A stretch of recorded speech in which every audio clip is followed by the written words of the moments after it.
C'est bon. Ouais. Donc bonjour à tous. Donc, je tiens d'abord à remercier la plateforme Mouvagri, mais également tous ceux qui se cachent derrière pour m'avoir permis de réaliser ce blog, mais aussi d'être ici aujourd'hui. Donc qui je suis? Je m'appelle Paula Ménard et je suis donc la lauréate du meilleur blog agri étudiant 2018. J'ai 19 ans et je suis originaire d'Aveyron, en Occitanie. Donc ce qu'il y a derrière moi va sûrement vous aider à vous repérer. Donc vous l'aurez remarqué, je ne suis pas du tout chauvine. Je suis étudiante au lycée agricole de La Roque, à Rodez, toujours en Aveyron évidemment. Et je suis en deuxième année de BTS Anabiotech. Alors là, normalement, c'est le moment où vous dites « Ana quoi ?» Donc Anabiotech pour analyse agricole, biologique et biotechnologique. Donc grosso modo, qu'est-ce que je fais là-bas? Donc j'étudie les sciences et la biologie en lien avec les laboratoires. Donc de nature très curieuse, il n'y a rien qu'à demander à mes parents. J'ai toujours aimé apprendre et découvrir de nouvelles choses, et voyager pour voir comment ça se passait ailleurs. Alors lorsque j'ai su que dans ma formation, j'avais l'opportunité de réaliser un stage à l'étranger, qu'est-ce que je me suis dit? Vas-y Paula, fonce, prends ton sac à dos et c'est le moment de partir à l'étranger. J'avais pour objectif de développer mon anglais. J'étais donc à la recherche d'un stage dans un pays anglophone. Angleterre, Irlande, Écosse, quoique. C'était peut-être un petit peu trop proche de la maison. C'est pour ça que je me suis retrouvée en Australie. J'ai rejoint la ville de Melbourne et le laboratoire de sa faculté vétérinaire. Et là, vous vous dites, mais waouh, l'Australie, les plages, l'eau turquoise, mais elle devait aller travailler en short avec des lunettes de soleil. Bon, je vous arrête tout de suite. Là-bas, c'est dans l'hémisphère sud, donc les saisons sont inversées. Donc quand j'y suis allée en juin, c'était l'hiver. L'ambiance de Noël un 14 juillet, je vous garantis que ça vaut le détour. Bref, j'ai eu la chance de prendre part au projet de recherche du docteur Kreckler et de son équipe qui consiste à trouver un traitement durable pour une maladie infectieuse qui touche un quart des chiennes, le pyomètre. Pour faire court, le pyomètre, c'est une maladie qui est causée par une bactérie et qui entraîne une accumulation de pus dans l'utérus. Donc actuellement, les traitements antibiotiques ne sont pas suffisants et ne fonctionnent que très rarement. Et le seul moyen de mettre terme à cette infection, mais surtout à la souffrance qu'elle engendre chez l'animal, c'est la stérilisation. Donc, lors de mon stage, mon travail a consisté à analyser l'action d'antibiotiques actuellement utilisés comme traitement dans l'optique de trouver une solution adaptée et durable pour contrer l'infection. Rapidement, j'ai été très bien intégrée par l'équipe et par le personnel de la faculté que j'ai pu rencontrer.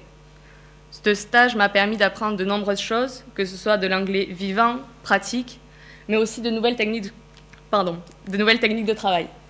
Cela m'a permis d'élargir mes connaissances, et en plus dans un domaine dont je ne pouvais rêver mieux, puisque mon projet professionnel est de devenir vétérinaire. En plus du côté professionnel, ce stage fut vraiment une expérience marquante. C'était mon premier voyage seul, et je partais à l'étranger, dans une région du monde totalement inconnue.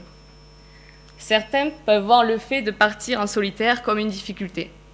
Pour moi, c'était un réel avantage. Cela m'a permis de davantage communiquer et de m'ouvrir aux autres puisque je ne connaissais personne. J'ai pu faire des rencontres formidables avec des personnes d'origine très variées. C'est pour ça que très vite, j'ai eu envie de faire partager mon aventure et ce qui m'arrivait. Régulièrement, je prenais un stylo, un brouillon. Bon, au début, ça ne ressemblait pas à grand-chose, mais bon, c'était les ébauches.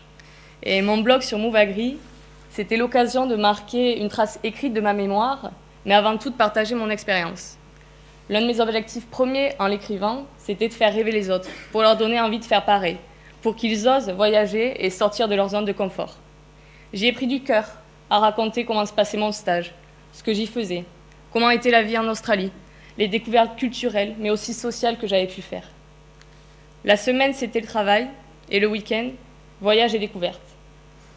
En plus de visiter à fond Melbourne, ma ville d'accueil, une ville très moderne, je suis aussi allée en Tasmanie, l'île sauvage au sud, à Sydney, où j'ai bien sûr vu le fameux opéra qui est grandiose, sur la pointe est, à Byron Bay, la capitale internationale du surf, où j'ai eu l'occasion d'ailleurs de prendre quelques coups de soleil. Tous ces road trips, je les ai réalisés avec des amis que je me suis fait là-bas. J'ai eu la chance de voir des paysages magnifiques et bien sûr de faire la rencontre d'animaux inoubliables, dont évidemment les kangourous. Je garderai à jamais un souvenir extraordinaire de ce stage, ce véritable voyage de ma vie. J'ai pu rencontrer tellement de monde, découvrir de toutes nouvelles choses, en prendre plein les yeux et être émerveillée sur chaque morceau que la nature et que la vie avait à m'offrir. À travers mon stage, comme de mes escapades, j'ai pu notamment en apprendre sur moi et mieux me connaître. Ce voyage, ça a été la première étape de, je l'espère, une longue série d'aventures. L'expérience que j'ai acquise là-bas m'a permis de continuer sur ma lancée de stage à l'étranger, puisque pour le stage de ma deuxième année de mon BTS, j'ai eu la chance de réaliser cette fois-ci mon stage à l'école royale vétérinaire de Londres. Donc Londres, c'était bien plus proche, donc mes parents, ils étaient bien moins stressés. À présent, je n'ai qu'une hâte, repartir et découvrir le monde entier.